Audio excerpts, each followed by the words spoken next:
I must tell you that when I refer to myself, and I often talk to myself, first of all, I talk to myself in Jewish Arabic, and still I calling myself Fuad.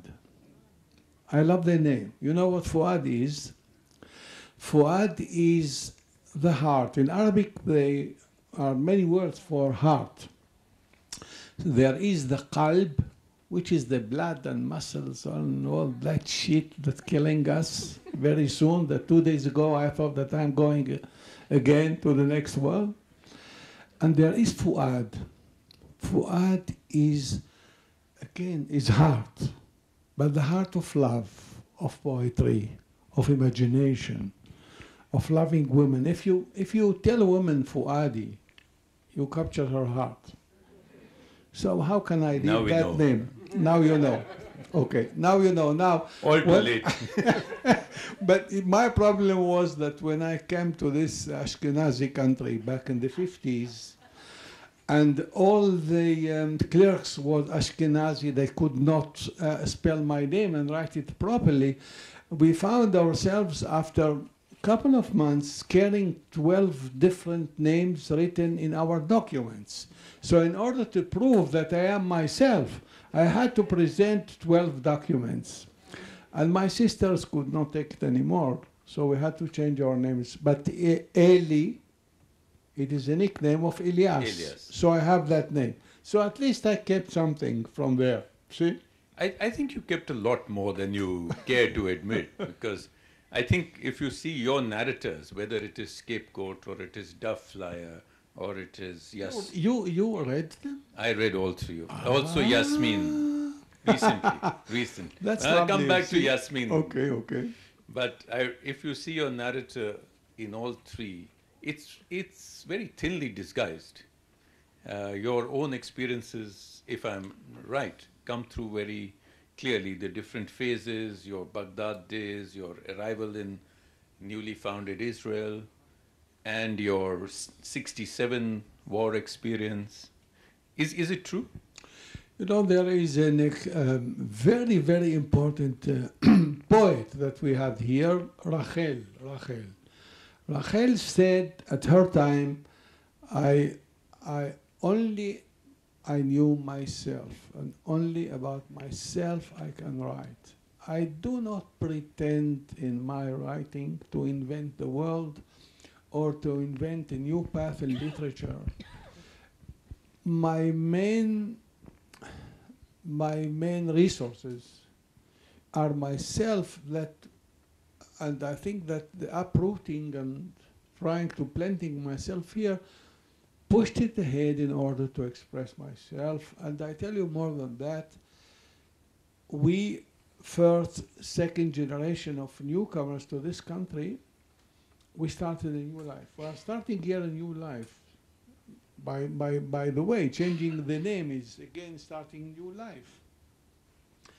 So this is what behind it, I think. I think it's very true, because if I can share the similar experience, I remember when I was about 20 years ago, I was desperately trying to say, I have to write a novel. You know, you have this crazy ideas. You wake up in the middle of the night and say, I have to write a novel. And you don't know what to write about. And so I met at a gathering, I met one of the doyens of Indian writing in English at that time, Mulk Raj Anand. He was one of the first Indian novelists known abroad. And he was sitting in a corner. He was very old even then. So I went up to him and I said, I don't know what to write about. What should I write about as my novel? So the writers of those ages were kinder than present-day writers. So he looked at me, he says, you write about yourself. Because if you cannot write about yourself, how can you presume to write about another person? Absolutely that. So I think that, that is the same coin which dropped. Only later on, for example, in Yasmin and What's Left, my last novel, and the novel that I'm writing right now, only now I feel comfortable and maybe I would say stronger to write about others. Right now, what what's interesting me is the others more than myself or my story. And I think that I gained that with the experience of the years. But the beginning was, of course, my pain, myself, my insults, and this was the motivation of writing. And of course, I think there's a very interesting line which you write. I think it's in the Dove Flyer, and I'm going to take you there to talk about that. You talk of homeland. You know, your cultural, spiritual, I don't know which is your spiritual homeland, but cultural, at least you say a homeland is not a hotel that you leave simply because it's uncomfortable. And you left Baghdad because it became uncomfortable. But did you really leave it ever? No, no. Alona Frankel is sitting here, and she too, I don't think that she left Poland. In her writing, you feel the steps or what happened there and what she carries with her there. And I think that you can see that in many Israeli writers, especially those who uprooted from their country. You don't give up the country that you were born there. Not only that, the Jews in Iraq were there 2,700 years. They came before Islam, they came before Arabs. And as a matter of fact, they create the literature, the music, the heritage of Iraq before Islam came. Now, all this heritage, I have it in my blood. So how can I live without blood? But what I learned to do here, and what made me as I am today, is that I came to a new society of immigrants from over 100 different countries, speaking 84 different languages. And this for me was a paradise, treasure. And I said to myself, since I was a child, look forward, open yourself to others, listen to them, go to see them, meet them, love them, socialize with them, listen to their music, eat their food. And I did that. And I reached my life, and I reached my horizon, and I reached so many things. And also, as you write in Scapegoat, I think somewhere the ladies that you met here were more interestingly dressed than... Yeah, absolutely, yes. With this short trousers, oh my God. That drove me crazy at that time. Blondes. Wow.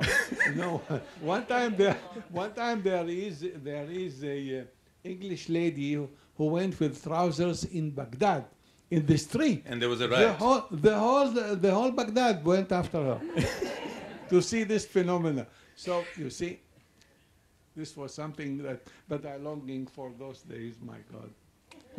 But that's so obvious in the Dove Flyer, because to read the Dove Flyer, you can feel that you're walking the streets of Baghdad, and you can smell the dry fruits and the nergila and the cardamom coffee, and everything. I tell you why. Why? We are not allowed to go back to Iraq or visit Baghdad. So it's safe, in your mind? Only in my mind. I have, in order to make it alive, I would call it even mission, to write the Dove Flyer. Because without it, who I am, I could not go there. I couldn't see the other place. People here in Poland, Romania, Hungary, other places, they go to see their homeland or their places of birth and growing up. Where do I go? I can't go to Baghdad. So I had to create Baghdad again. What was extremely interesting for me, when the book was published in Germany, I came for 2 months of touring there. And Muslims came to my gathering, Kurdish Muslims as well. And at that time, I was one of the directors general of the Jewish Agency, and the security officer warned me before I left, don't associate with them, don't accept their invitation, they might kill you, who knows, they would kidnap you. And here I found Muslims so friendly, so loving, telling me that I wrote their stories. They are Baghdad. That's my Baghdad, is their Baghdad. And then in London, in England, the same thing happened. A year ago when, more than a year ago when the Dove Flyer was published, I asked my friends there to organize for me an evening with Muslims, Iraqis. And I thought to myself, who is going to come? I came to a hall full of people with my books in their hands, with musicians that played for me, and talking about our Baghdad. And I was interviewed in the very famous TV station there in Arabic with two poets, Iraqi poets that came with me. And we ended that evening by the three of us who were talking about the book stand up, the violinist played, and I myself, Israeli, Zionist, educated here, sing with them in Arabic of the Muslims, songs that I heard, I don't want to tell you how many years ago, because I'm younger than that, I am only 31. So, and then I ask myself, my God, if somebody from our Shin Bet or Secret Services would see me here, he would say, this guy is a spy.